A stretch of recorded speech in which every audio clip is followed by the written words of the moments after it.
வணக்கம் நண்பர்களே. இன்றைய வீடியோவில் நம்ம எதை பற்றி பார்க்க போகிறோம்னா, தமிழ்நாடு முதலமைச்சர் மாண்புமிகு விஜய் அவர்கள்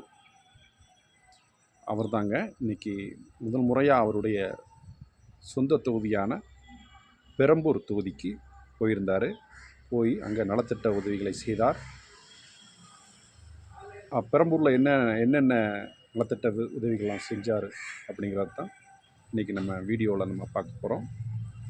அதற்கு என்னுடைய வீடியோவை முழுவதுமாக பாருங்கள். அப்போ தான் நான் சொல்லக்கூடிய பாயிண்ட்ஸ் எல்லாம் உங்களுக்கு தெரிய வரும். இடையில் ஸ்கிப் பண்ணிட்டீங்கன்னா நான் பேசக்கூடியது உங்களுக்கு தெரியாமல் போயிடும். அதனால் என்னுடைய வீடியோவை ஸ்கிப் பண்ணாமல் முழுவதுமாக பாருங்கள் நண்பர்களே. அப்படியே என்னுடைய சேனலை சப்ஸ்கிரைப் பண்ணுங்கள், லைக் பண்ணுங்கள், கமெண்ட் பண்ணுங்கள் நண்பர்களே. கூடயே ஒரு ஹைப் அடிச்சு விட்ருங்க நண்பர்களே. வாங்க நம்ம வீடியோக்குள்ளே போகலாம். வாங்க. வணக்கம் நண்பர்களே. அதாவதுங்க, மாண்புமிகு முதலமைச்சர் திரு விஜய் அவர்கள் தமிழ்நாடு 2026 சட்டமன்ற தேர்தலில் 2 தொகுதியில் போட்டியிட்டார். அதாவதுங்க, பெரம்பூர் தொகுதி 1, திருச்சி கிழக்கு ஆகிய 2 தொகுதிகளில் முதலமைச்சர் மாண்புமிகு விஜய் அவர்கள் போட்டியிட்டாருங்க.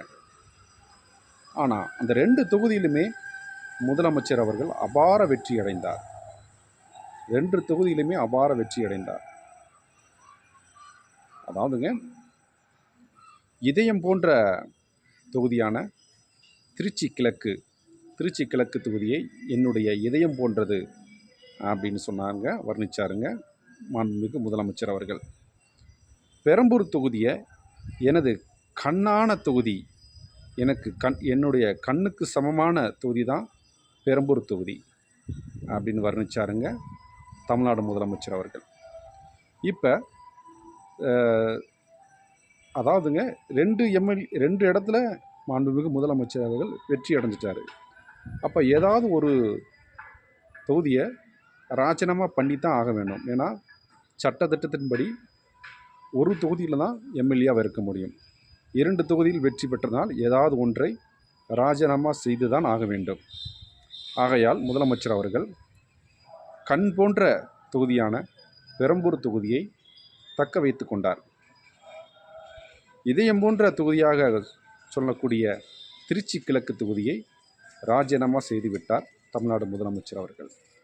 இப்போ முதல் முறையாக தமிழ்நாடு முதலமைச்சர் அவர்கள் தங்களுடைய சொந்த தொகுதியான பெரம்பூர் தொகுதிக்கு சென்றிருந்தாருங்க.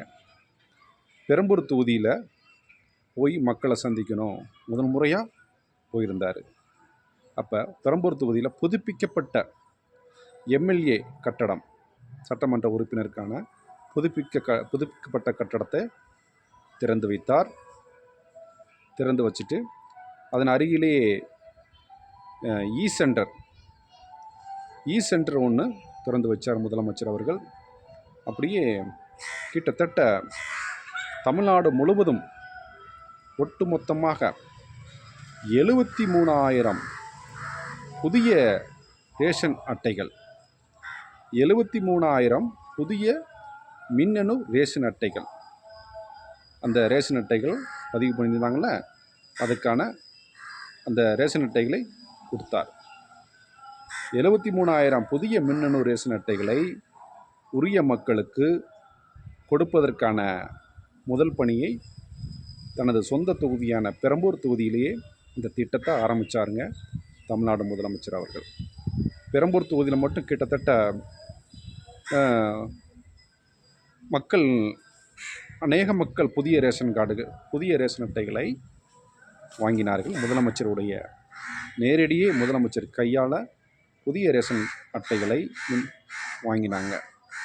அப்படியே முதலமைச்சர் அவர்கள் கிட்டத்தட்ட 3 கோடிக்கு மேற்பட்ட, அதாவதுங்க 3 கோடி ரூபாய்க்கு மேற்பட்ட எம்எல்ஏ நிதிக்கான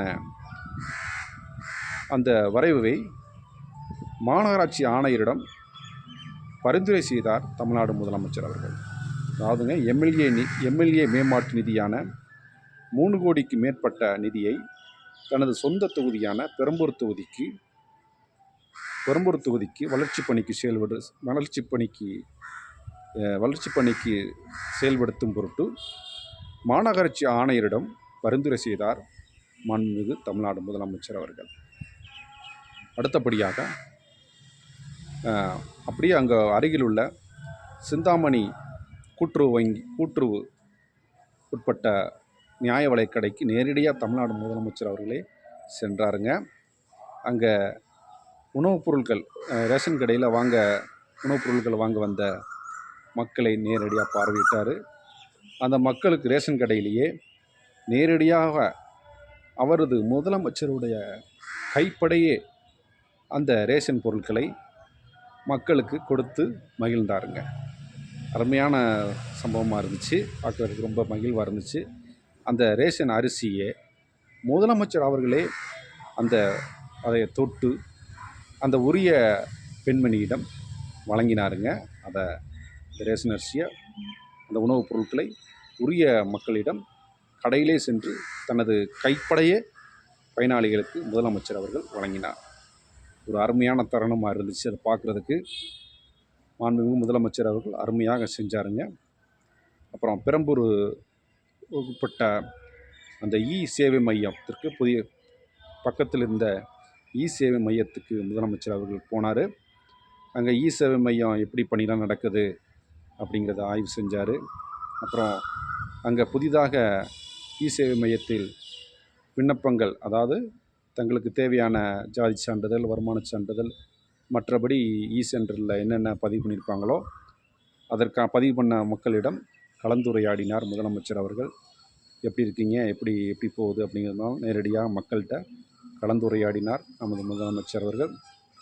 அப்படியே அந்த சென்டரில் கிட்டத்தட்ட ஒரு 5 பயனாளிகளுக்கு இந்த சென்டரில் சேவை மையத்தில் சர்டிஃபிகேட்ஸ்க்காக புக் பண்ணியிருக்காங்க. அந்த புக் பண்ணின ஒரு 5 நபர்களுக்கு முதலமைச்சர் அவருடைய கைப்படையே அந்த சேவை மையத்தில் பதிவு செய்யப்பட்ட அந்த கோரிக்கைக்கான விண்ணப்ப படிவம், அதற்கான சர்டிஃபிகேட்ஸ்லாம் முதலமைச்சர் அவர்கள் கைப்படையே பயனாளிகளுக்கு கொடுத்து மகிழ்ந்தார். அருமையான தருணமாக இருந்துச்சுங்க. பெரம்பூரில் தான் முதலாக கிட்டத்தட்ட 73,000 புதிய மின்னணு ரேஷன் கார்டு அட்டைகள் வழங்குவதற்கான செயல் திட்டத்தை தனது சொந்த தொகுதியான பெரம்பூர் தொகுதியிலே முதலமைச்சர் அவர்கள் இந்த திட்டத்தை தொடங்கி வச்சிருக்கிறாரு.